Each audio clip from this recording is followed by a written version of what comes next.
قل إن الموت الذي تفرون منه فإنه ملاقيكم ثم تردون إلى عالم الغيب والشهادة فينبئكم بما كنتم تعملون.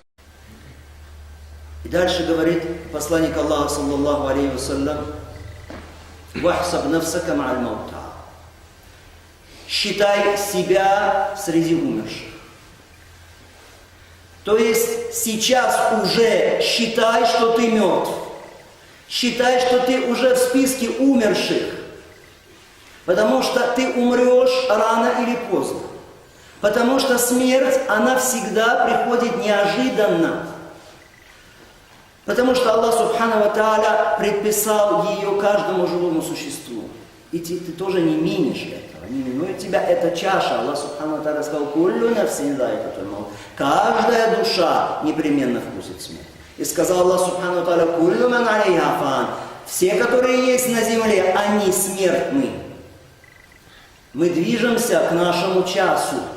Каждое мгновение мы приближаемся к смерти. Эти дни нашей жизни — это как вехи, как этапы на пути к смерти на самом деле. И каждый день мы все ближе и ближе. И нет большей реальности, чем смерть. Но наши мечтания, наши далекие планы закрывают от нас эту реальность. И нам кажется это чем-то далеким, что случается с другими, но не с нами. Да, умер кто-то сегодня, мы услышали: ну умер, я живу. Как будто тебя не коснется это. Как страшно, как мерзко, когда человек в молодом возрасте забывает о поклонении Аллаху Субхану ва Тааля. Но еще ужаснее, омерзительнее, когда человек, голова которого покрылась сединой, забывает о поклонении Аллаху Субхану. На что он надеется? Чего он ждет? Уходи из этого мира с запасом богобоязненности, деяний угодных Аллаху Субхану ва Тааля. Потому что эта жизнь, она состоит из дней, а дней мало, они все сочтены. Считай себя среди умерших. Однажды Суфьян ибн Уэйна сказал такие слова. Он сказал: человек испытывает наибольшую тягость, когда его душе очень тяжело, он чувствует это одиночество, эту чуждость, это страх, это беспокойство, дискомфорт в 3 случаях. То есть 3 этапа есть, 3 момента в его существовании. Первый момент — это когда он выходит из чрева матери в этот мир. Да, ребенок чувствует себя в этом мире чуждым, он чувствует дискомфорт. Почему? Потому что он вышел из того места, где он находился, которое было для него привычным. Всякая душа привыкает к тому месту, где она находится, а он вышел оттуда, в этот мир. И это очень тяжелый момент. Второй момент, когда человек уходит из этого мира, и когда он уже видит тех, кого не знал, кого никогда до этого не видел. Он видит существ, которые раньше никогда не видел, он видит ангелов. И это очень тяжело, этот переход, тяжелый переход на самом деле. Потому что если ты жил в этом мире 50, 60, 70 лет, ты привык, как будто это твой дом уже постоянно. А третий этап — это когда тяжелый момент, когда вдруг человек в день воскресения видит себя среди огромной бесчисленной толпы людей, которых собрал Аллах Субхану ва Тааля всех до единого для суда. Спасти тебя от вот этого состояния стесненности, от зла, от беды в этот момент может только богобоязненность. Считай себя среди умерших. Потому что смерть, она ищет тебя. Смерть, она ходит за тобой по пятам, где бы ты ни был. Смерть лишь ждет того момента, чтобы схватить тебя, когда наступит аджаль, когда наступит предписанный Аллах Субхану ва Тааля срок. Поэтому Аллах Субхану ва Тааля говорит: «Куль инналь маута аллазӣ тафиррūна минху фаиннаху мулақīкум». Поистине, скажи, Мухаммад, скажи: смерть, от которой вы бежите, она непременно встретит вас. Встретит тебя, когда ты в роскоши, в богатстве, заработал, накопил, построил. Казалось бы, начинается жизнь, смерть встречает тебя в этот момент. Встречает тебя, когда ты занимаешь должность, сидишь в кабинете, сидишь в офисе, сидишь у себя в магазине. Смерть приходит, забирает тебя в этот момент. Несмотря ни на что. Ни на твои связи, ни на твои дела, ни на твой бизнес. Смерть приходит к тебе, когда ты в воздухе, приходит к тебе, когда ты на земле, приходит к тебе, когда ты на море. Где бы ты ни был, смерть приходит. Смерть, от которой вы бежите, непременно встретит вас. А потом вы будете возвращены к тому, кто знает все тайное и все явное. И он сообщит вам все, что вы делали.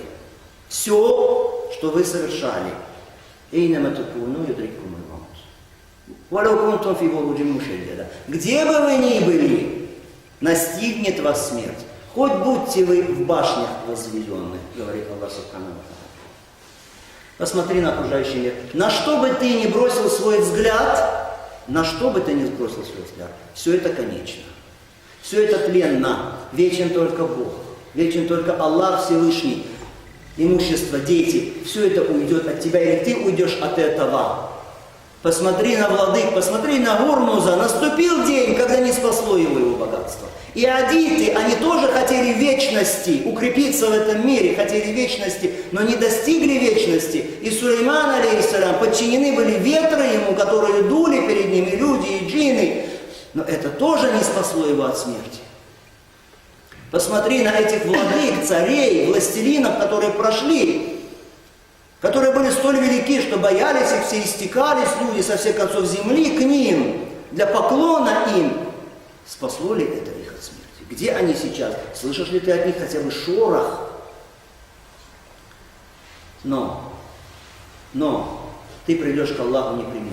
Ты предстанешь перед Аллахом непременно и получишь расчет, так не забывай же об этом. Считай себя среди умерших. Приготовь свою провизию. Провизия это не доллары, провизия это не гривны, провизия это не имущество. Это каждое твое благое деяние, твой саваб, твои хасанаты для Аллаха Субхану ва Тааля, потому что дни твои сочтены. И каждый день ты все ближе и ближе к смерти. Посмотрите, еще на прошлое джума были люди, которые еще были живы. Сегодня эти люди уже не совершают джума. Мы знаем этих людей. Еще вчера они ходили по земле, сегодня они под землей. Сегодня ты тоже над почвой, но завтра ты будешь под почвой, а над почвой будут ходить уже другие люди. И которые, возможно, даже не вспомнят о тебе. Поэтому запасайся богобоязненностью для дня встречи с Аллахом Субхану ва Тааля. Собирай добрые деяния. Не собирай из богатства этого мира много, потому что все это придется тебе оставить непременно. Однажды Хасан аль-Басри был на похоронах. На похоронах там был один человек. И Хасан аль-Басри сказал ему: посмотри, этот, который умер, которого мы хороним сегодня. Если бы он смог вернуться в этот мир, начал бы он совершать благие деяния, угодные Аллаху Субхану ва Тааля. Мужчина ответил ему: Хасан, конечно, конечно. Потому что кто умирает, мечтает о том, чтобы вернуться и еще что-то успеть сделать. Конечно, сказал он. И Хасан аль-Басри сказал ему такие замечательные слова. Он сказал: если он не может сделать это, то что мешает тебе сделать это? Сделай это ты. Да, он не может уже. Но ты-то можешь. Не упускай этой возможности. Яхья ибн Муаз говорит: умные люди – это три категории людей. Умный человек, разумный на самом деле, это не тот, который знает математику или физику, или какие-то ракеты там изобретает. Это просто смекалка. Но умные люди, по-настоящему, это те, которые оставляют этот мир до того, как покидают его. То есть оставляют привязанность к мирскому. Умные люди это те, которые строят для себя могилу еще до того, как умирают. То есть они строят свое счастье там, в загробной жизни, еще до того, как входят в могилу. Умные люди это те, которые совершают деяния ради Аллаха до встречи с Аллахом Субхану ва Тааля. Хасан аль-Басри сказал: если ты видишь, что какой-то человек соревнуется с тобой в приобретении мирских благ, ты соревнуйся с ним в приобретении загробных благ. Он завидует тебе, он соревнуется с тобой, чтобы обогнать тебя в богатстве или еще в каких-то усладах этого мира. Ты соревнуйся с ним в богатствах вечного мира, чтобы приобрести благие деяния.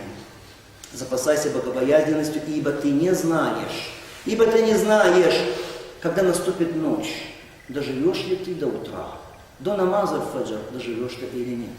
Сколько людей, которые были здоровы, не болея ничем и умирали неожиданно. И наоборот, сколько людей, которые болеют, но еще живут какой-то срок. Сколько молодых, на которых люди смотрят и думают, о, этот проживет еще долго, а уже оказывается его кафан, его саван уже соткан, уже где-то в магазине продается эта ткань, которая ждет его.